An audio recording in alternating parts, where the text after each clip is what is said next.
ассалому алейкум тамошобинони муҳтарам. нашри муфассали барномаи иттилоати ахборро мустақиман аз телевизиони Тоҷикистон манзуратон мегардонем. рӯзи дуюм аст ки дар пойтахти ҷумҳурии Тоҷикистон шаҳри Душанбе дар қасри теннис ва маҷмӯаи варзиши обӣ мусобиқаи байналмилалии Душанбе Гранд Слам 2024 идома дорад. Нимаи дуюми рӯз маросими кӯтоҳшудашавии расмии мусобиқаи байналмилалии Душанбе Гранд Слам 2024 бо шукӯҳ ва хотирмон баргузор гардид. гузориши Манучеҳр Ализода. интиҳои рӯзи дуюми мусобиқаи байналмилалии варзиши оид ба ҷудо Душанбе Гранд Слам 2024. дар рӯзи дуюми мусобиқа муҳориба барои гурӯҳи занон то вазни 63 кг ва барои мардон то вазни 73 кг сурат гирифт. тамоми варзишгарон, мураббиён, доварон ва дар маҷмӯъ меҳмонони хориҷӣ аз сатҳи омодагӣ ва баргузории мусобиқаи мазкур ба ваҷд омаданд. ва ин нигоҳи нек, баҳои баланд ва таҳайюри кулли меҳмонони хориҷӣ комилан асоснок аст. зеро мусобиқаи мазкур воқеан дар сатҳи хеле олӣ дар пойтахти мамлакат шаҳри Душанбе доир гаштан дорад. баргузории мусобиқаи мазкур барои на танҳо обрӯи варзишии ҷудои тоҷик, балки барои нуфузу иқтидор ва имконоти Тоҷикистон дар маҷмӯъ ва аз ҷумла дар самти варзиш низ дар ҷаҳон таъсири амиқи мусбат дорад. баъд аз маросими кушодашавӣ муҳорибаҳо барои ҷойҳои якум, дуюм, сеюм ва чорум сурат гирифт. ҷараёни муҳорибаҳои имрӯзи мусобиқаи байналмилалӣ хеле ҷолиб буд. қисмати аввали рӯз рохат ба даври навбатӣ ва дар нимаи рӯз барои ғолиб омадан буд. ҳиссиёту ҳаяҷони варзишгарон барои ҳарду гурӯҳ, яъне мардону занон, ба ду ҷониб равона буд. мағлубшудагон маҳзун, вале барои ғолибон толори варзишӣ тангӣ мекард. зеро ҳамакнун онҳо ҷоизадори мусобиқаи байналмилалианд ки барояшон ҷиҳати иштирок дар мусобиқаҳои дигари ҷаҳонӣ имкон фароҳам омада, ҳатто барои иштирок дар олимпиадаҳо имтиёзу холҳои заруриро мегиранд. ҳамин тариқ рӯзи дуюми мусобиқаи байналмилалии варзиши оид ба ҷудо барои мухлисони варзиши тоҷик ва варзишгарони мо бенатиҷаи мусбат набуд. варзишгари тоҷик Беҳрӯз Хоҷазода мақоми дуюмро касб карда соҳиби медали нуқтаи мусобиқа гашт. мусобиқаи мазкур дар риштаи ҷудо аз 72 давлати дунё беҳтаринҳоро ҷамъ овардааст. аз ин лиҳоз соҳиби мақоми шудан барои дорандагони ҷойҳои дуюму сеюм низ муҳиму ифтихор аст. зеро мақоми мусобиқаи доиргашта истода баланду дар ҷаҳони варзиш шинохтаву соҳиб мақом аст. нигоҳу назари варзишгарон аз давлатҳои мухталифи хориҷ вобаста ба баргузории мусобиқа ва зебоии шаҳри Душанбе ҳама рангину отил аз хотироту изҳороти манфӣ аст.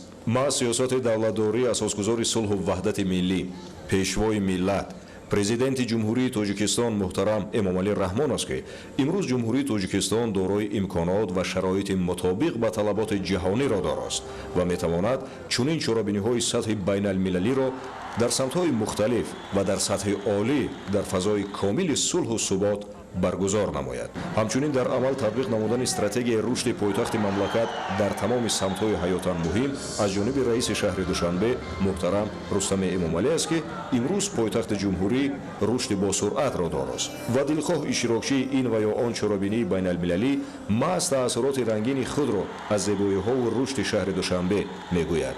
фардо рӯзи ниҳоии мусобиқаи ҷаҳонии варзишӣ оид ба ҷудо доир хоҳад гашт. дастгириҳои ҳукумати мамлакат ҷиҳати рушди варзиш, умеди мухлисон ва ҷасорату хоҳиши варзишгарони мост моро ки то фардо ба қуллаҳои баланд расем. дар маркази экспои шаҳри Душанбе намоишгоҳи байналмилалии универсалии Тоҷикистон 2024 баргузор гардид. дар он намояндагони бахши соҳибкорию сармоягузории 7 кишвар ва беш аз 60 ширкат хизматрасонию истеҳсолӣ иштирок намуда молу маҳсулоти худро муаррифӣ менамоянд. ёдовар мешавем ки намоишгоҳ то 5 май идома меёбад. шарҳи бештари мавзӯъ дар гузориши Қамараддин Ҳусейнзода. дар маркази экспои шаҳри Душанбе намоиши байналмилалии универсалии Тоҷикистон 2024 баргузор гардид ки то 5 май идома меёбад. дар намоишгоҳ ширкатҳои бо нуфузи ватанӣ ва хориҷӣ аз ҷумла аз Русия, Беларусия, Туркманистон, Узбекистон, Эрон, Чин, Покистон ва Туркия маҳсулоташонро муаррифӣ намуданд. ҳамчунин дар намоишгоҳ маҳсулот ва намудҳои гуногуни хизматрасонии ширкатҳои беҳтарини ватанӣ ки ҳам дар бозорҳои дохилӣ ва ҳам дар хориҷи ҷумҳурӣ маъруф мебошанд муаррифӣ карда шуданд. намоишгоҳ бо густариши минтақавии фаъолияти иқтисодии ширкатҳои иштироккунанда ва пешбурди маҳсулоти истеҳсолкунандаи ватанӣ равона шудааст. корхонаи истеҳсолии маҳсулоти гигиени ҷамъияти дорои масъулияти афзалият фаъолияти кории худро соли 2022 оғоз кардааст. корхонаи афзалият аввалин корхонаи истеҳсоли уребчаҳо дар ҷумҳурии Тоҷикистон мебошад, ки ба талаботҳо ва стандартҳои умумиҷаҳонӣ ҷавобгӯ буда сифати маҳсулот дар сатҳи баланди брендҳои ҷаҳонӣ мебошад. ҳузури дусолаи уребчаҳои мо садоқати истеъмолкунандагонро ба онҳо таъмин кардааст ва истеҳсолоти маҳаллӣ дар назди истеъмолкунандагон эътимоди баланд пайдо кард. ҳадафи мо эҷод кардани уребчаҳои баландсифат ва боэътимод, ки ба волидон дар нигоҳу бин ва тасаллӣ дар давоми рӯз ба фарзандонашон кӯмак расонад. ҳадафи мо аз иштирок дар ин чорабиниҳо аз он иборат аст, ки маҳсулоти уребчаҳои ватанӣ пешкаши тиҷораткорони маҳаллӣ ва хориҷа пешкаш намоем. дар намоишгоҳ намояндагони тиҷоратӣ имконият пайдо намуданд, ки шарикони нав пайдо карда майдони тиҷораташонро васеъ созанд. ҳамзамон сокинон тавонистанд, ки аз ин намоишгоҳ молҳои истеъмолии ҷумҳуриро бо нархҳои мувофиқ дастрас кунанд. дар намоишгоҳ аз ҷониби масъулини вазорати саноат ва технологияи нави ҷумҳурии Тоҷикистон ба иштирокчиёни чорабинӣ барои иштироки фаъолонашон сипосномаҳо тақдим намуданд. меҳмонон ба маҳсулоти инноватсионӣ, маҳсулоти нави ширкатҳо баҳо гузошта, бо сифати маҳсулоти пешниҳодшудаи ширкатҳо шинос шуда, мустақиман бо истеҳсолкунандагон тамос гирифта ва молҳоро бо нархи дастрас харидорӣ намуданд. Қамардин Ҳусейнзода, Баҳодур Истамбов, мақсад барои барномаи ахбор. дар шаҳри Исфара ба истиқболи ҷашни 35-солаги истиқлолияти давлатии ҷумҳурии Тоҷикистон корҳои ободонию созандагӣ идома дорад. дар раванди корҳои ободонию созандагӣ саҳми аҳолӣ низ назаррас мебошад. гузориши Собир Аюбӣ. як гурӯҳ сокинони шаҳри Исфараи вилояти Суғд иқдомҳои некӯ шоистаро пеша намуда маблағҳои барои сафари ҳаҷ ҷамъкардаи худро дар корҳои ободонӣ сарф мекунанд. истиқоматкунандагони маҳаллаи холисони ҷамоати диёти чоркӯҳи шаҳри Исфара Бифароғат Ғафурова ва Аммахон Ҳотамова аз ҷумлаи чунин нафарони хайрхоҳу саховатпешаанд, ки дар ободии маҳал саҳм мегузоранд. ҳоло аз ҳисоби маблағҳои ин модарони мушфиқ сокинони маҳалла тариқи ҳашар роҳҳоро таъмиру мунфарш ва маҳалларо обод мекунанд, ки ин амали хайру савоби онҳо шоистаи таҳсин ва намунаи ибрат аст. зиёда аз 6 километр кӯчаҳои маҳаллии Холисон аз тарафи аҳолии ин маҳалла мунфарш карда шуд.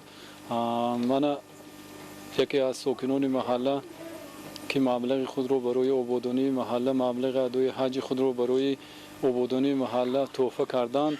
имрӯзҳо аз ҳисоби ин зан ба яке аз қисматҳои маҳаллӣ, ки дар қисмати дашти маҳаллии Холисон ҷойгир аст, як роҳ кушода шуда истодааст, ки солиёни зиёд сокинони ин минтақа ба маркази ҷамоат рафтанд, ба мактаб омада рафташон ниҳоят мушкилӣ буд ва имрӯз хушбахтона бо дастгирии ин занҳои дар ҳақиқат миллатдӯст ин мушкилоти ҷомеаи маҳаллии мо роҳи ҳалли худро ёфт. оянда низ дар маҳалла корҳои созандагӣ идома меёбад ва мо ният дорем, ки 35-солагии истиқлолияти давлатии ҷумҳурии Тоҷикистонро бо ободкорию созандагиҳо пешбоз гирем. хушбахтона чунин нафарони некназару саховатманд, ки хайру эҳсонкорӣ намуда бо амалҳои нек дар ободгардонидани гӯшаи саҳми худро мегузоранд, дар шаҳри Исфара кам нестанд. сокини деҳаи Заркӯҳи ҷамоати диёти Хонобод Неъматулло Зокиров аз ҳисоби маблағи барои сафари ҳаҷ пасандоз намуди худ бинои бунгоҳи тиббии деҳаро, ки фаъолияти мунтазами он барои ҳамдеҳагон ниҳоят зарур аст, бо сифати баланд таъмир намуд. ташаббусу иқдоми созандаи ҳамдеҳии худро сокинон бо хушнудӣ пазируфтанд. ҳамин як иншооте, ки дар деҳаи мо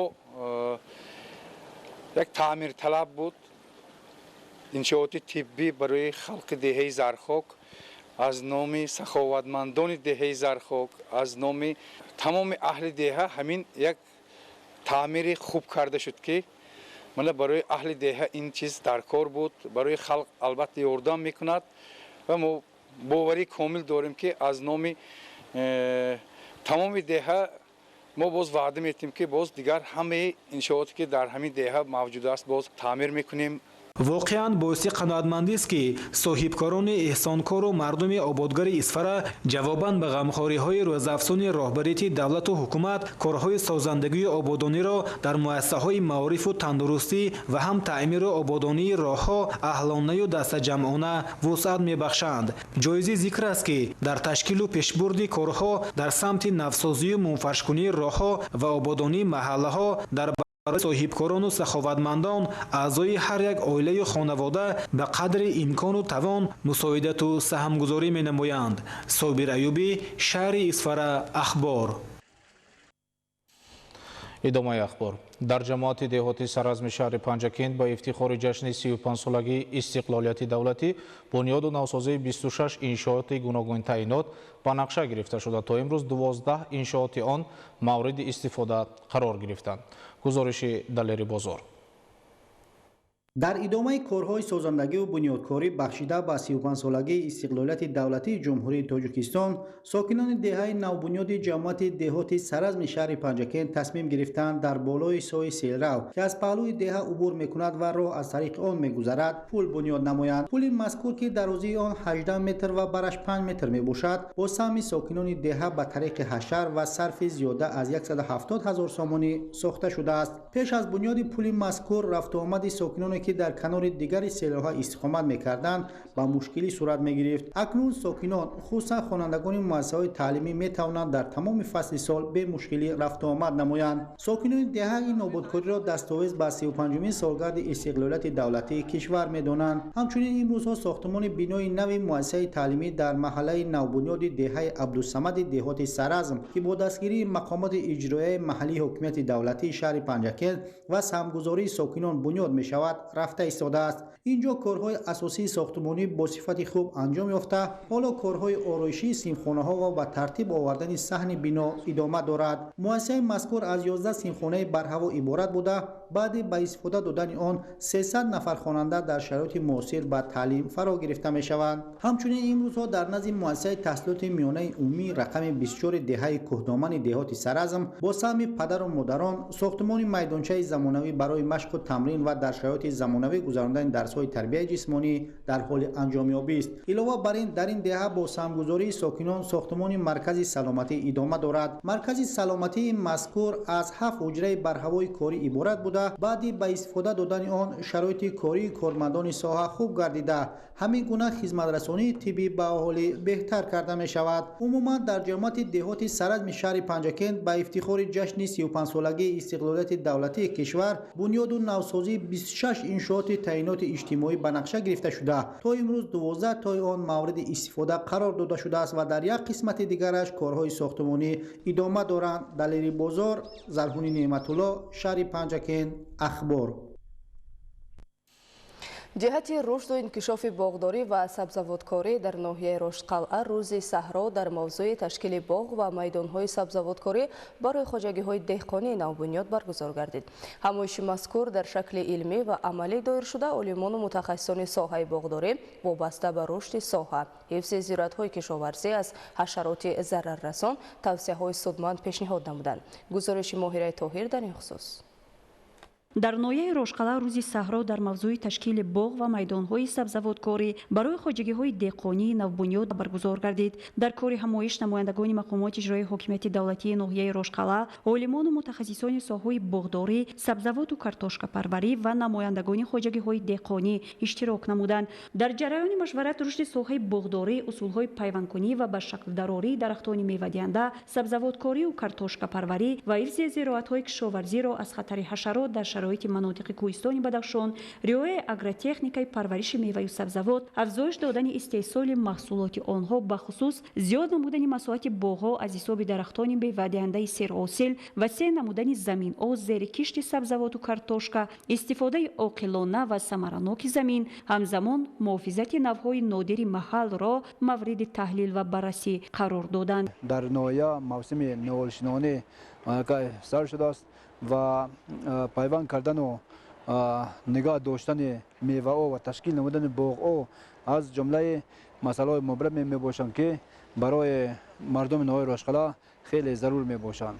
ва имрӯз аз тарафи устодони маркази илмӣ ва институти биологӣ дар мавзӯи ташкил намудани боғ ва зироатҳои кишоварзӣ ва инчунин нигоҳдошти онҳо як семинари басо муфиди гузаронида шуд, ки аз он аъзоёни یعنی اشتراکداران خیلی بار برداشتند. پس از انجام همایش روز صحرا در شکل عملی برگزار گردید. در کارهای عملی متخصصان ساحه میوه‌پروری، عاید بنیاد باغ‌ها، کارکرد اگرتکنیکی باغ‌ها و کشت زراعت‌های سبزواتی و کارتوشکا در خطه‌های خواجگی‌های دهقانی و نزدیک‌حوالگی ساکنان توصیه‌های سودمند را منظور نمودند. مقصد اساسی برگزاری سمینار از آن عبارت بود که ما باید امروز برای خواجگیداران عاید تشکیل نمودن باغ‌های نو، اصولهای کارکرد اگرتکنیکی آن، مبارزه بر ضد حشرات‌ها، تشکیل نمودن میدان‌های سبزواتکاری را بررسی نمودیم و در جلسه امروزه این مسئله بررسی گردیدند و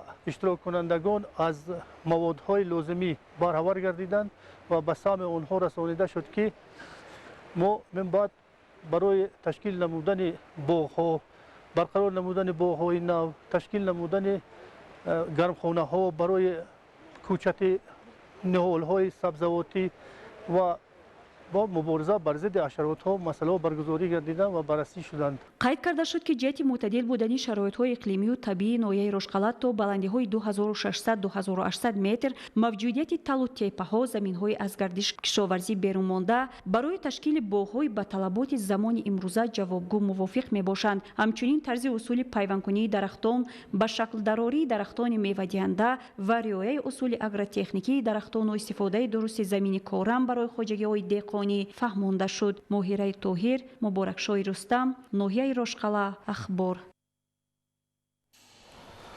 با مقصد تطبیق پرثمری برنامه رشد ساحه باغداری در ناحیه لخش تدبیرهای ضروری عملی کرده می شوند. دوام سالهای آخر میدان باغ‌های نوبنیاد در این ناحیه زیاد گردیده است. ایدیگل محمود گزارش می‌دهد.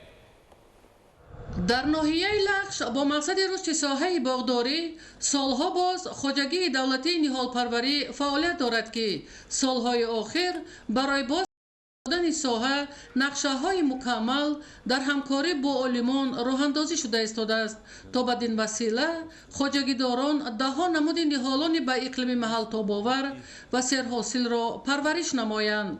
بیشتر باغبانان صاحب تجربه در زمین‌های نزد حولگی و باغ‌های اجاروی نهال پروری را رواج و رونق داده همه ساله از این حساب درآمد زیادی اقتصادی می‌گیرند و همزمان از حساب نهالان خودی باغ‌های نو بنیاد کرده ایستادند. زیاده از 25,000 تومان اینجا درآمد صاف به خانه گرفتن. این سال زاید کردیم، دانه را اکه آوردیم. باغداری یکی از ساحه سردرآمد ناحیه لخش به شما رفته. میدان باغ‌ها در همه شکل‌های خواجگیداری زیاده از 560 گکتار را تشکیل می‌دهد و سال گذشته استحصال میوه زیاده از 7000 تن را تشکیل نمود. با گذاشتن به شکل‌های نو خواجگیداری بیشتر میدان باغ‌های از حاصل مانده خواجگی‌های کشاورزی به طریق شرطنامه به دهقانان اجاره داده شده است تا بدین وسیله باغبانان صاحب تجربه توانند مرحله به مرحله میدان باغ و استحصال میوه‌های خوشصفت را زیاد نمایند. موجود بودن زمین‌های تل و تپه و دامنه‌کوه‌ها را به نظر گرفته کشاورزان بنیاد باغ‌ها را اساساً در موضع‌های بیکار خوابیده کوهستان منفعت‌آور می‌دانند. این است که اهل زحمت خواجگی‌ها میدان باغ‌ها را در زمین‌های بیکار خوابیده بنیاد نموده ایستادند، زیرا برابر سبز و خرم شدن دامنه‌کوه‌ها صفت میوه‌ها در قیاس به باغ‌های ته‌دشتی بهتر و خوبتر میباشند. در جماعت دهات پیلدون یک خواجگی دولتی نهال پروری و خب که در توازن خواجگی دولتی جنبوی قمروف 165 گکتار زمین های باغ نهال پروری و که عموما کشاورزی وجود دارد. این سال در شرایطی بسیار هم خوب آمدگی در ناحیه ما خیلی که دیده است من حاضر در عرفه گلکنی باغ هستند 165 گکتار که از این 25 گکتارش باغ‌های حاصل دهنده میباشند و باقی مانده باغ‌های جوان که در 2-3 سال اخیر تشکیل کردند و غیر این باز در حدود جماعت زمین‌های نزد حولگی هستند که این 85 گکتار زمین‌های در نزد حولگی هم باغ وجود دارد که اینا هم حاضر در حالت خوبی نشونما میباشند. اهل زحمت خواجگی‌های ناحیه لخش با استفاده از اقلیم محل و فایده‌آور بودن ساحه پرورش نیحال و بنیادی باغ‌ها را اساساً از نوع‌های سرحاصل سیبوناک و زردآلو به راه مانده. بیشتر خواجگی‌ها از این ساحه علاقه درآمد زیاد نیز به دست آورده ایستادند. در روند عملی گردیدن برنامه رشد ساحه باغداری دوام سالهای آخر کشاورزان ناحیه لخش زیاده از 150 گکتار باغ نو در تل و تپه و دامنکه‌ها بنیاد کردند. دهقانان ناحیه لخش با مقصد عملی شدن برنامه ساحه باغداری از زمین‌های بیکار خوابیده موضع‌های قرمیق و پیتاگل، سرتالا، بوستان، قوشغبه و پیلدان عاقلانه استفاده برده برای آن جد و جهد دارند که با بنیاد باغ‌های نو در تامین بازارهای کشورمان با میوه‌های خوش‌صفت سهم ارزنده خود را گذارند. ایدیگل محمود، دادرجان میرزازاده برای برنامه اخبار از ناحیه لخش. санаи 12 апрели соли 2024 вобаста ба ҳолати ногувори роҳҳо, ҷӯйбору каналҳои пур аз партов ва дар ҳолати кушода қарор доштани штетҳои ҳимоявӣ барои насби ҳисобкунакҳои барқӣ дар ноҳияи ёвони вилояти Хатлон гузориши таҳлилӣ пахш гардида буд. То имрӯз аз ҷониби масъулон ҷиҳати бартараф намудани камбудиҳо кадом тадбирҳо амалӣ карда шудааст? Нуралӣ Сафомуддин ва Холмаҳмади Давлат гузориш медиҳанд. гузориши таҳлилӣ тавассути барномаҳои иттилоотии ахбори телевизиони Тоҷикистон санаи 15 апрели соли равон аз ҳолати воқеии роҳҳои автомобилгарди таъмирталаб, канали пур аз партови шафати роҳҳо ва дигар камбудиҳои дошта дар ҳудуди ноҳияи ёвони вилояти Хатлон пахш гардида буд. акнун баъди сипарӣ гардидани 2 ҳафта масъулон дар робита ба пахши гузориш аз ҳолати воқеӣ вокуниш нишон дода барои рафъи мушкилот тадбирандешӣ намуданд. дар тавозуни муассисаи давлатии нигаҳдории роҳҳои автомобилгарди ноҳияи ёвони вилояти Хатлон дар маҷмӯъ 234 километр роҳ мавҷуд буда, аз ин зиёда аз 79 километр аҳамияти ҷумҳуриявӣ дошта ва 154,9 километр аҳамияти маҳаллӣ дошта мебошад ва ҳамарӯза шумораи зиёди воситаҳои нақлиёт рафту омад мекунанд. вобаста ба ҳолати ҷойдошта аз ҷониби кормандони муассисаи давлатии нигаҳдории роҳҳои автомобилгарди ноҳияи ёвон иқдом пеш гирифта шуда бо истифода аз техника ва кормандони соҳа дар роҳҳои мазкур таъмири ҷорӣ гузаронида шуд. 15 апрели соли ҷорӣ аз тарафи телевизиони Тоҷикистон вобаста ба ҳолати ногувори роҳҳои автомобилгарди ноҳияи ёвон гузориши таҳлилӣ пешниҳод карда шуда буд. дар ҳудуди муассисаи давлатии автомобилгарди ноҳияи ёвон 79,5 километр роҳҳои автомобилгарди ҷумҳуриявӣ аз ҷониби муассиса таъмир ва аз нигоҳдорӣ карда мешавад. аз километри 23 то километри 38 ва аз километри 68 то 75 пурра аз таъмири ҷорӣ бароварда шудааст ва корҳо дар ин самт идома дорад. ҳамзамон дар ҷамоатҳои Гулсараи Юсупова, Обшорон, Ситораи Сирх низ корҳо ба омехтаи сиёҳ идома дорад ва корҳо дар ин самт ҳам рафта истодааст. мо кӯшиш мекунем ки дар муддати кӯтоҳтарин роҳҳои автомобилгарди ҷумҳуриявӣ доштаро аз таъмир бароварда бо ҷалби соҳибкорон инчунин нақша гирифтаем ки роҳҳои автомобилгарди аҳамияти маҳаллӣ доштаро таъмир намоем. роҳҳои маркази ноҳия ба қадри имкон таъмири ҷорӣ карда шуд. дар тавозуни муассисаи давлатии раёсати коммуналӣ, истеҳсолӣ ва истифодаи манзилии шаҳраки ёвон бошад 62 километр роҳ ва 57 нуқтаи партовҷамъкунӣ мавҷуд мебошад. аз ҷониби кормандони муассисаи мазкур бо мақсади бемушкилӣ ҳаракат намудани воситаҳои нақлиёти дар маркази ҷамоати шаҳрак мавҷуд буда бо истифода аз маҳсулоти зарурӣ роҳҳое ки таъмирталаб буданд барқарор гардиданд. 15 апрели соли ҷорӣ аз тарафи телевизиони Тоҷикистон вобаста ба ҳолати ногувори роҳҳои ҳудуди ҷамоати шаҳраки ёвон инчунин дар ҷои номувофиқ партофтани партовҳо гузориши таҳлилӣ гузашта буд. аз ҷониби раёсати коммуналии сесолаи истифодаи манзилии шаҳраки ёвон таъмири чуқуричаҳо гузаронида будем. инчунин рафта истода аст таъмир дар ҷои номувофиқ партофтани партовҳо бартараф намудем. нақша дорем ки бозам корҳоро дар самти таъмири чуқуркичаҳо инчунин партофтани партовҳо дар ҷои номувофиқ ба пуррагӣ бартараф намоем. ҳамзамон вобаста ба пурра бартараф намудани партовҳои канори роҳҳо соҳили дарёчаи даромадгоҳи ноҳияи ёвон иқдом пеш гирифта шуда камбудиҳои ҷойдошта бартараф гардидааст. умиди ҷузъие ки боиси ҳалли мушкилиҳои ҷойдошта мегардад фақат ташаббус ва масъулияти баланди шаҳрвандиро талаб мекунад.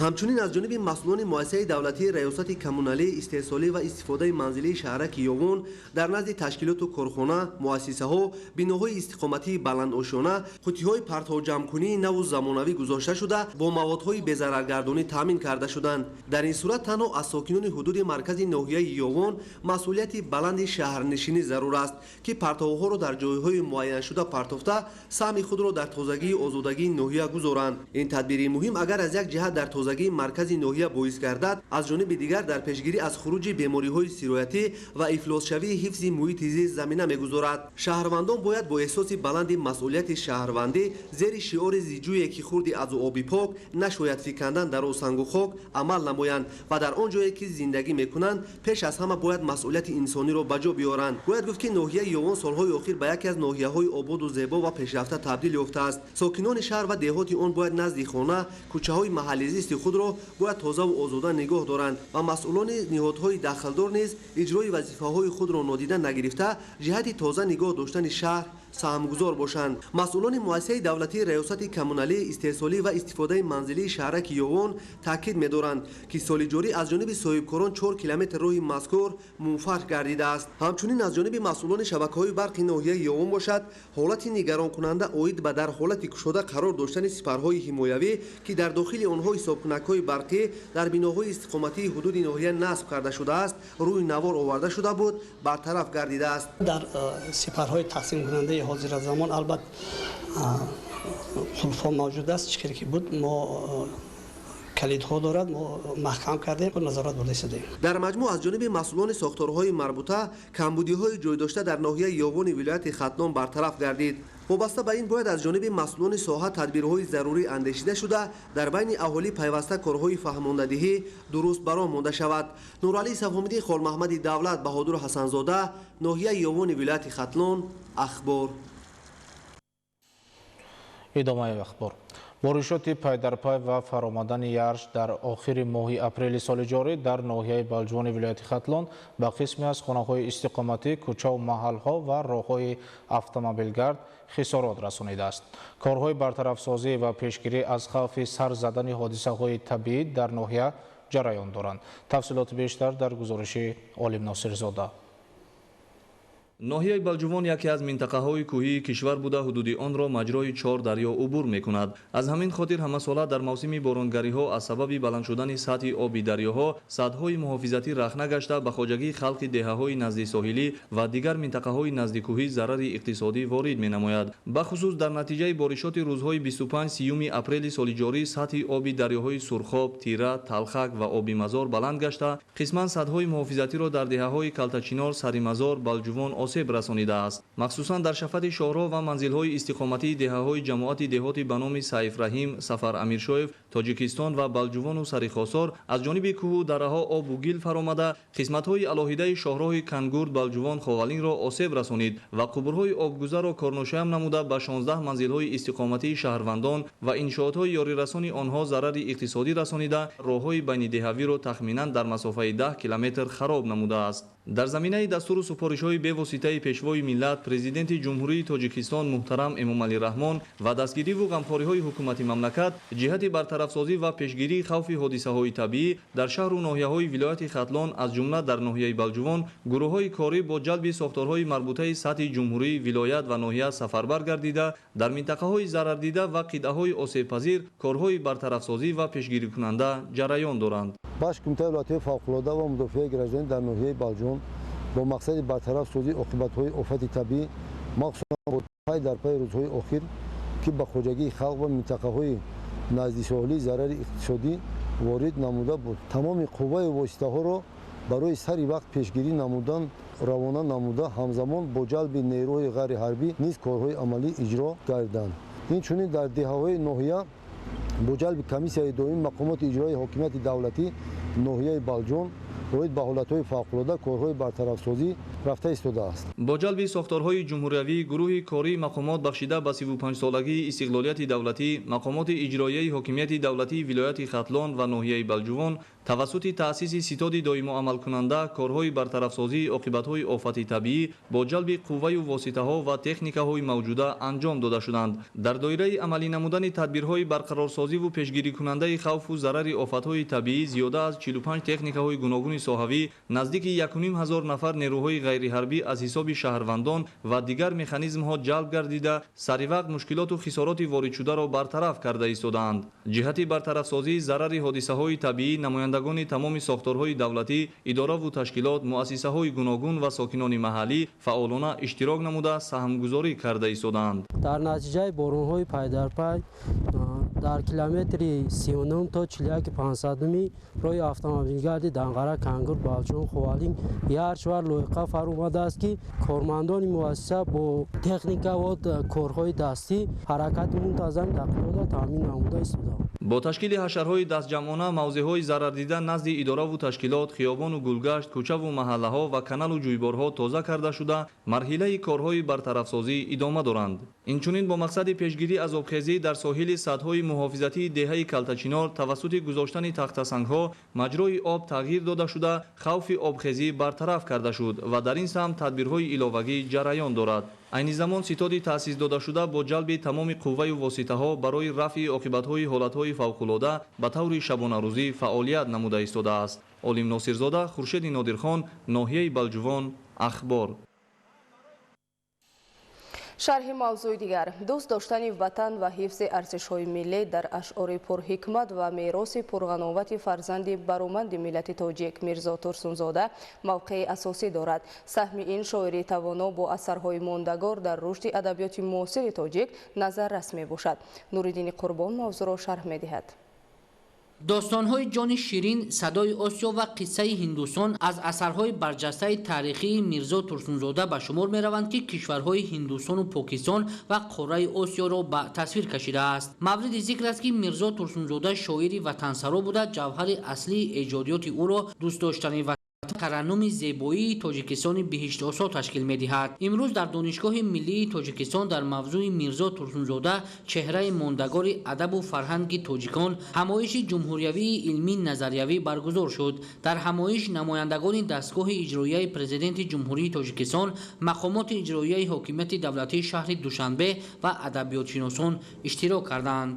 таъкид карда шуд, ки давлат ва ҳукумати ҷумҳурии Тоҷикистон корнамоиву қаҳрамониҳои фарзонафарзандони миллати тоҷикро ҳамеша қадрдонӣ ва гиромӣ дошта, ҷиҳати ошно сохтани насли наврас ба фаъолияту осори гаронбаҳои шоирону нависандагон тадбирҳои муҳимро амалӣ менамояд.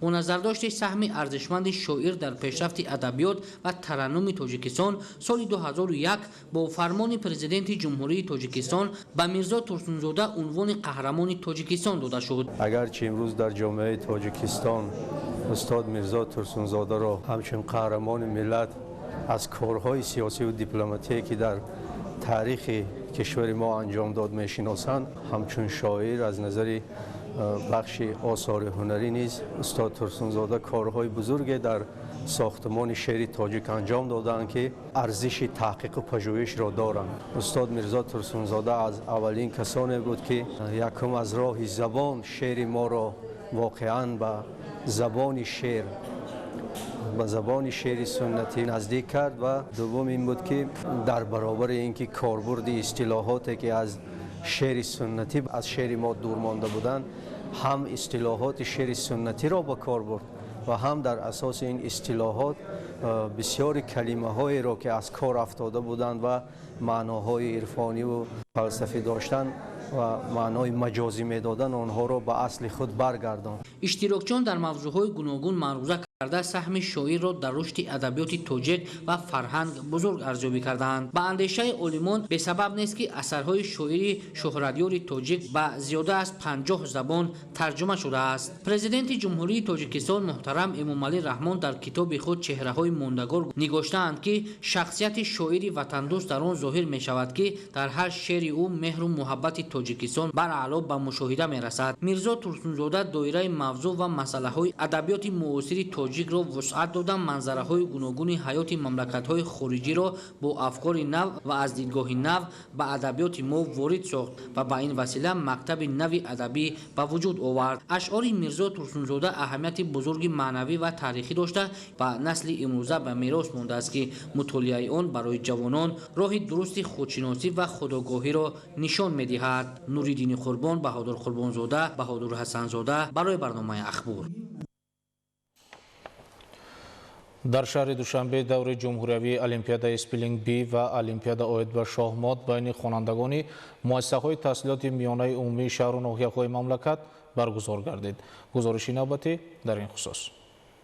бо иштироки 120 нафар аз муассисаҳои шаҳру ноҳияҳои ҷумҳурӣ дар муассисаи давлатии таълимии литсей барои хонандагони болоёқати равияи иқтисодии шаҳри Душанбе даври ҷумҳуриявии Олимпиадаи Спеллинг Бӣ ва Олимпиадаи оид ба шоҳмот баргузор гардид. ҳадаф аз баргузори олимпиадаҳои мазкур хусусан Олимпиадаи Спеллинг Бӣ дарёфти хонандагони болоёқат ки ба омӯзиши фанни забони англисӣ шавқу рағбат доранд, ғанӣ гардонидани хазинаи луғавии хонандагон тавассути аз худ намудан ва истифодаи ҳарчи бештари калимаҳо ва омода намудани хонандагони муассисаҳои таҳсилоти умумӣ бо олимпиадаҳои байналмилалӣ ба ҳисоб меравад. дар олимпиадаҳои мазкур 60 нафар дар олимпиадаи Спеллинг Бӣ ва 60 нафар хонандагони муассисаҳои таълимии олимпиада оид ба шоҳмот иштирок намуданд. даври ҷумҳуриявии олимпиадаҳои фаннӣ аз ҳамаи фанҳои таълимӣ барои гурӯҳҳои алоҳидаи хонандагони муассисаҳои таҳсилоти умумии ҷумҳурии Тоҷикистон ба итмом расиданд. ин навбат олимпиада оид ба шоҳмот ва олимпиадаи Спеллинг Бӣ 120 нафар хонандагони закиву ҳушмандро аз тамоми шаҳру ноҳияҳои кишварамон дар пойтахти кишвар ҷамъ оварданд ва қарор аст ки онҳо дар ду самт як гурӯҳи хонандагон иборат аз 60 нафар дар самти шоҳмот ва гурӯҳи дигар дар самти Спеллинг Бӣ донишозмоӣ намоянд. бояд гуфт ки ташкил ва баргузории озмунҳои фаннӣ ҷиҳати муайян намудани истеъдодҳои наврас ва муаррифии ҳарчи бештари имкониятҳои илмии муассисаҳои таълимӣ заминаи мусоид фароҳам меоварад. ҳамзамон дар литсей барои хонандагони болоёқати равияи иқтисодии шаҳри Душанбе ифтитоҳи ду сивхонаи инноватсионӣ баргузор шуд ки дар ташкили раванди таълим як пешравии воқеӣ гардид. зимни ифтитоҳи сивхонаҳо иштирокчиён ба аҳамияти равишҳои муосири таълимӣ ва нововариҳо дар раванди таълим диққати бештар равона карда шуд. иброз гардид ки ин сивхона намунаи он хоҳад буд ки мактаби муосир бояд ба роҳатӣ ва самаранокиро муттаҳид намуда ба хонандагон имкони аз худкунии донишро фароҳам оварад. сивхонаҳои инноватсионӣ бо таҷҳизоти навтарин, тахтаҳои интерактивӣ, компютерҳо, таҷҳизотҳои лабораторӣ муҷаҳҳаз шудааст. ҳамаи ин барои таълим шароити мусоид фароҳам оварда ба омӯзгорон имконият медиҳад ки аз усулҳои гуногуни таълим истифода баранд. хусусияти асосии сивхонаҳои нав дар он аст ки 13 фан тариқи электронӣ омӯзонида мешавад. ин ба онҳо имкон медиҳад ки фазои ягона ва равиши ҳамгироӣ ба омӯзишро дошта бошанд. дар сивхонаи инноватсионӣ дар назди ҳар як хонанда планшетҳо ки ба системаи ягона пайваст буда тамоми амалиёт аз ҷониби омӯзгор назорат карда мешавад. яъне ташкилкунандагон аз рӯи методи таваҷҷӯҳ танҳо ба дарс корбарӣ намудаанд. инчунин деворҳои сивхона тавре таъмир шуданд ки онҳоро метавон ҳамчун тахтаи синф истифода намуд. ин ҷо имкони хуби баргузории олимпиадаҳои байналмилалӣ ва озмуни ҷумҳуриявии илм фуруғи маърифат низ ҳаст. дар донишкадаи технология ва менеҷменти инноватсионии шаҳри Кӯлоб ҳамоиши илмӣ назариявӣ баргузор гардид. дар кори он 300 мақолаи илмии омӯзгорону донишҷӯён мавриди таҳлилу баррасӣ қарор дода шуданд. гузориши Раҳматалӣ Насрӣ. ҷумҳурии Тоҷикистон зимни татбиқи сиёсати маорифпарваронаи асосгузори сулҳу ваҳдати миллӣ пешвои миллат президенти ҷумҳурии Тоҷикистон муҳтарам Эмомалӣ Раҳмон ба марҳилаи нави рушди технологӣ ва инноватсионӣ тавассути қабули як қатор стратегия ва барномаҳои давлатӣ бо қадамҳои устувор ворид гардида дар ин замина ба масъалаи рушди илму техника ва технология таваҷҷӯҳи хоса зоҳир карда шуда тадқиқотҳои бунёдӣ ва амалӣ бо иштироки васеъи олимону муҳаққиқони кишвар роҳандозӣ мегардад. ҷалби ҳарчи бештари донишҷӯён ба корҳои илмию инноватсионӣ самти муҳими фаъолияти донишкадаи технология ва менеҷменти инноватсионӣ дар шаҳри Кӯлобро ташкил медиҳад. бо ин мақсад давоми 10 рӯз дар донишкадаи мазкур конференсияи илмӣ назариявии ҳайати профессорону омӯзгорон бахшида ба 10 солаи байналмилалии амал об барои рушди устувор, 20 солаи омӯзиш ва рушди фанҳои табиатшиносӣ, риёзӣ ва дақиқ дар соҳаи илму маориф барои солҳои 2020-2040 солҳои 2022-2026 солҳои рушди саноат, стратегияи рушди зеҳнии сунъӣ, татбиқи барномаи давлатии такмил ва омӯзиши забонҳои русӣ ва англисӣ дар ҷумҳурии Тоҷикистон барои давраи то соли 2030, амалишавии стратегияи муқовимат ба терроризм ва экстремизм дар ҷумҳурии Тоҷикистон барои солҳои 2021-25 ва эълон намудани соли 2024 ҳамчун соли маърифати ҳуқуқӣ гузаронида шуд. Таъкид карда шуд, ки дастгирӣ ва ғамхориҳои давлату ҳукумати ҷумҳурӣ, хосатан пешвои муаззами миллат ҷиҳати рушди соҳаи илму маориф, баланд бардоштани мақоми илм дар ҳалли масоили иҷтимоӣ иқтисодии ҷомеа, такмили ҷаҳонбинии донишҷӯён, бархурдор гардидани онҳо аз дастовардҳои илмию техникӣ рӯҳбахш мебошад. имрӯзҳо бо кӯмаку дастгириҳои ҳукумати ҷумҳурии Тоҷикистон, илми тоҷик дар ҷаҳони муосир ба захираи муҳимтарини рушди иқтисодию иҷтимоӣ, нерӯи инсонӣ, баланд бардоштани некуаҳволӣ ва рушду такомули инфиродии ҷавонону наврасон мубаддал мегардад. бо ташкили озмун олимпиадаҳои илмӣ, баргузории конференсияю семинарҳои омӯзишӣ ва иқдомҳои дигар барои рушду пешрафти илм дар донишкада ва баланд бардоштани тафаккури илмию инноватсионии донишҷӯён заминаҳои мусоид фароҳам оварда шудааст. дар конференсия дар 9 бахш зиёда аз 300 мақолаҳои илмии устодону донишҷӯён, магистрантону муҳаққиқон, фарогири паҳлӯҳои гуногуни илм мавриди баррасӣ қарор дода шуданд. дар асоси натиҷаи конференсия тавсия ва пешниҳодҳои судманд низ таҳия карда шуданд. баргузории чунин ҳамоишҳои илмӣ ба рушди илму технология мусоидати комил менамояд.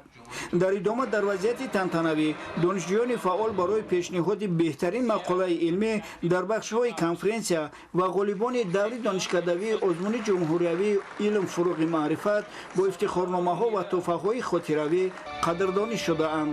раҳматалӣ назри эраҷи қурбоналӣ, шаҳри Кӯлоб, Ахбор. дар шаҳри Хуҷанд давраи вилоятии озмуни ихтироъкори Наврас ташкил ва гузаронида шуд. хонандагони болоёқат намунаҳои ашё, техника, лоиҳаи зарурӣ доир ба самтҳои гуногуни хоҷагии халқро ки ихтироъ намуданд пешниҳод карданд. гузориши ҳамкорони мо Маҳмуд Аҳмадзода ва Илёс Бобоҷон аз вилояти Суғд. озмуни ихтироъкори Наврас аз ҷониби Вазорати маориф ва илми ҷумҳурии Тоҷикистон бо мақсади рушду тавсеяи илм ва истеҳсолот, ҷалби насли нав ва ихтироъкорӣ, муайян намудани маҳорату қобилияти ихтироъу иҷодкории онҳо ва дар ин замина дар синни наврасӣ шавқманд намудани хонандагон ва сохтани нақлиёт, тайёра, роботи худкор, дастгоҳу таҷҳизоти корӣ дар соҳаҳои кишоварзӣ, саноат, истеҳсоли нефту газ, энергияи сабз ва дар маҷмӯъ ҳамаи самтҳо роҳандозӣ шудааст. дар ҳамин замина даври вилоятии озмун ки аз ҷониби раёсати маориф ва илми вилояти Суғд, маркази таҳсилоти иловагӣ дар донишкадаи политехникӣ, донишгоҳи техникии шаҳри Хуҷанд роҳандозӣ гардида, аъзоёни маҳфилҳои техникони Наврас, хонандагони лоиқатманд дар маҷмӯъ беш аз 1000 таҷҳизоту воситаҳои ихтироънамуда ва нақшаҳое ки сохтану истифодаи он дар соҳаҳои мамлакат зарур аст, мувофиқ ба диду назар ва имконияти зеҳнии хеш омода ва пешниҳод доштанд. این تراکتور 12-13 نمودی کار را اجرا میکند. شال میدرود، جو میدرود، گندم میدرود، علف میدرود، جوار میدرود، مالا میکند، سیخ مالا میکند، زمین را شودگار میکند، دارو میزند و پرسپت و اکتون میکشد. فرقیت این من در آن میباشد که این هم 4 چرخش کار میکند، هم این تراکتور در گرمخانه‌های خرد و کلان با کارکرد زمین یا درو استفاده بردن ممکن است. من برای ساختن این تراکتور 10,000 سامانی مبلغ صرف کردم.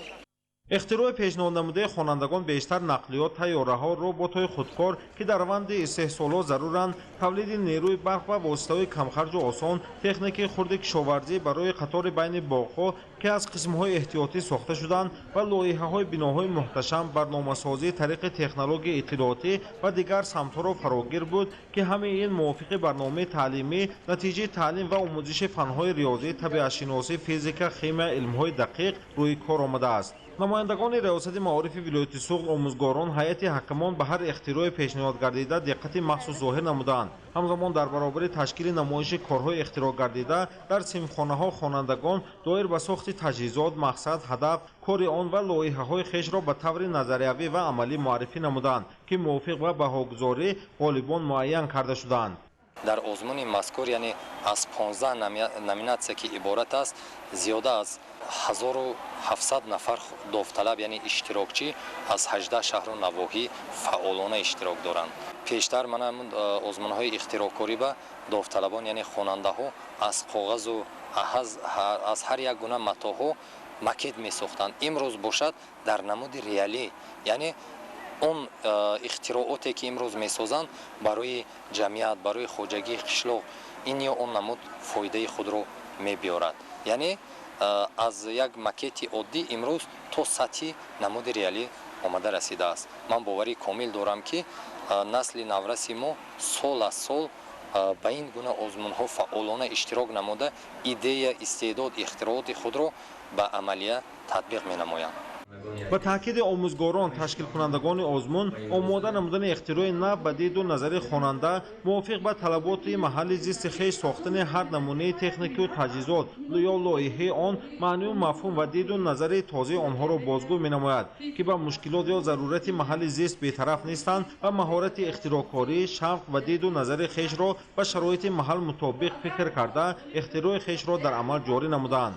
ҳамоиши васеъ ки бо иштироки намояндагони риёсати маориф, шӯрои иттифоқҳои касаба, маркази таҳсилоти иловагӣ сурат гирифт, аз ҷониби масъулин ба омӯзгорону хонандагон бори дигар ёдовар шуданд ки ҳадаф аз баргузории озмун дарёфти истеъдодҳои наврас, ҳавасмандию дастгирии онҳо мебошад. гуфта шуд ки чунин раванд идомаи кор иштироки наврасон дар озмунҳои иҷодию ихтироъкорӣ мушоҳидаҳо имкон фароҳам меорад ки рақобати иҷодӣ зиёд ва дигаргунеҳо дар сохти чунин технику таҷҳизот бештар ба роҳ монда шавад.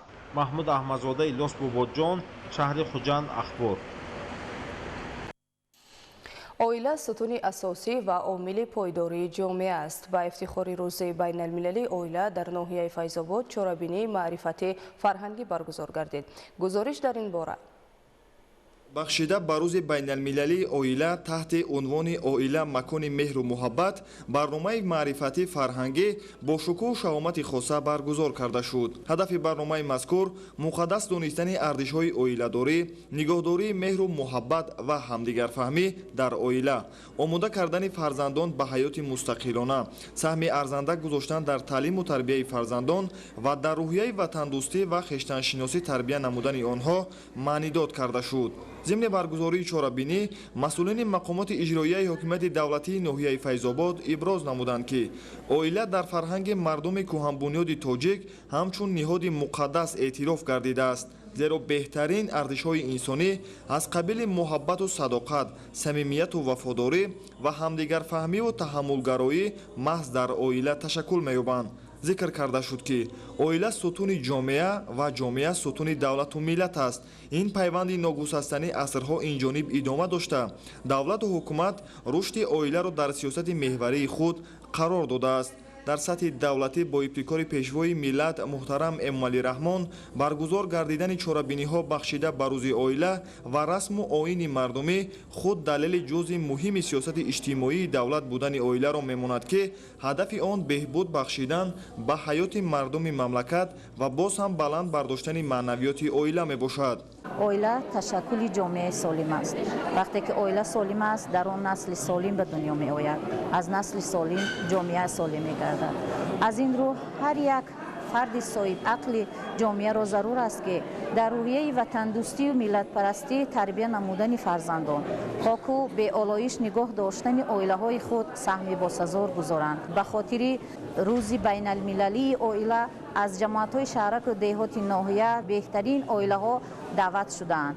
به همین خاطر برابری دعوت شدن oila های بهترین از طرف بخش ثبت اسناد حالت شهروندی ناحیه و کودکانی که باری اول شهادت نامه تولد میگیرند به طور رایگان شهادت نامه تولد با تنتنه سپریده می شود. در همایش از طرف مقامات اجرایی حکومت دولتی ناحیه فیض‌آباد به یکچند oila های نمونوی ناحیه سپاسنامه و تحفه های خاطروی تقدیم کرده شد. مورد تذکر است که oila و سنت های oiladori ملت تاجیک از جوانمردی و فتوت، آزادگی و آزادمنشی، خیرخواهی و نکوکاری، انسان پروری و بشردوستی و عدالت پیشگی سرچشمه میگیرد. برنامه معرفتی فرهنگی با برنامه کنسرتی که ترنمگر وصف مادر وطن بود جنبش گردید. дар ноҳияи Рӯшон аксияи тоҷикона мепӯшем баргузор гардид. Ҳадаф аз роҳандозии ин ҳамоиш муаррифии бештари фарҳанги либоспӯшӣ, инъикоси беҳтарин намунаҳои либоси миллӣ ва баланд бардоштани завқи зебоипарастии бонувон мебошад. гузориши навбатӣ дар ин хусус.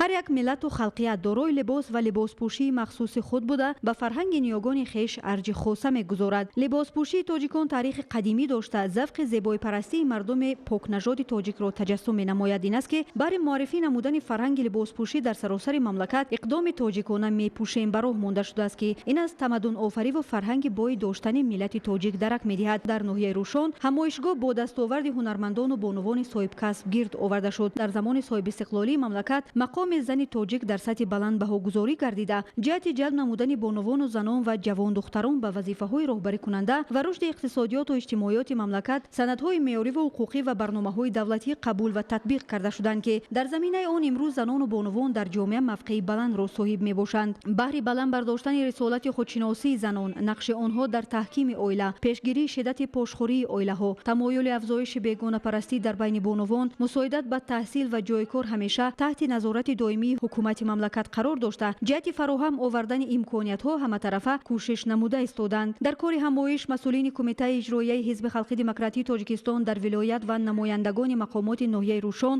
оиди ин иқдом ки амасола аз ҷониби кумитаи корбозанон ва оилаи назди ҳукумати ҷумҳурии тоҷикистон амалӣ мешавад, ибрози назар намуда ҳадафи асосии онро муаррифии либоси миллӣ унвон менамоянд. қайд гардид ки дар замони кунунӣ оламиён миллати тоҷикро бо фарҳанги хоси шарқиёна мешиносанду ба он эҳтиром менамоянд. пӯшидани либоси миллӣ шиддати воридшавии либосҳо ва фарҳанги бегонаро ба мамлакат паст менамояд. зеро либоси хоси тоҷикона дар арсаи байналмилалӣ муаррифгари давлат ва миллат аст ки бо ташаббуси бевоситаи сарвари давлат ба феҳристи ғайримоддии башарӣ ЮНЕСКО ворид шудааст. таъкид шуд ки агар давлатро аз як ҷиҳат аз рӯи муқаддасоташ, нишон, парчам ва суруди миллӣ мешиносанд, аз ҷониби дигар аз рӯи либос ва фарҳангаш дар арсаи олам мешиносанд. барои тарғиби ҳарчи бештари фарҳангу тамаддуни миллати тоҷик дар байни ҷавонону насли наврас баргузории ҳамоишҳои тоҷикона мепӯшем иқдоми саривақтӣ унвон карда шуд. ҳукумати ҷумҳурии тоҷикистон барои дастгирии ҷавондухтарон амасола тибқи квотаи президентӣ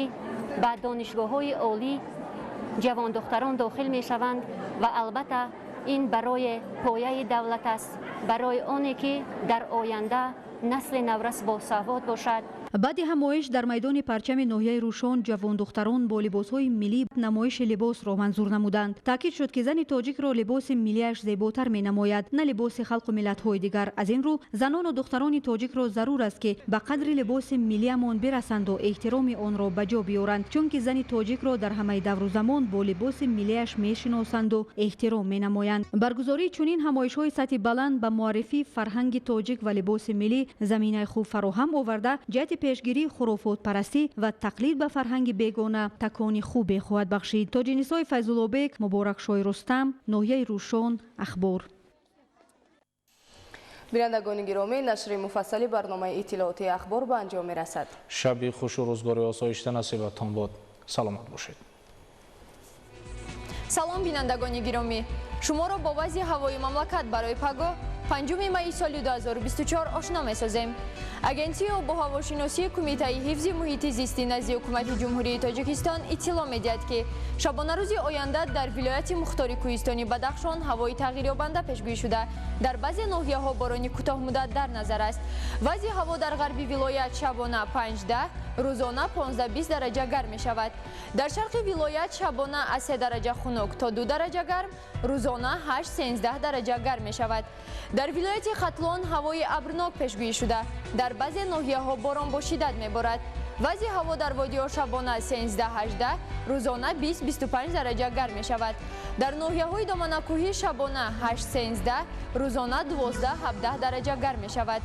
дар вилояти Суғд ҳавои тағйирёбанда пешгӯӣ шуда, дар ноҳияҳои кӯҳӣ борони кӯтоҳмуддат ба қайд гирифта шудааст. вазъи ҳаво дар водиҳо шабона 14-19, рӯзона 21-26 дараҷа гарм мешавад. дар ноҳияҳои кӯҳӣ шабона 2-7, рӯзона 13-18 дараҷа гарм мешавад. дар ноҳияҳои тобеи ҷумҳурӣ ҳавои абрнок пешгӯӣ шуда, бориши борон дар назар аст. вазъи ҳаво дар водиҳо шабона 11-16, рӯзона 15-20 дараҷа гарм мешавад. дар ноҳияҳои кӯҳӣ шабона 8-13, рӯзона 13-18 дараҷа гарм мешавад. дар шаҳри Душанбе ҳавои абрнок пешгӯӣ шуда, борон меборад. вазъи ҳаво шабона 13-15, рӯзона 18-20 дараҷа гарм мешавад. бинандагони азиз, тансияту хонаобод бимонед. хайр, саломат бошед.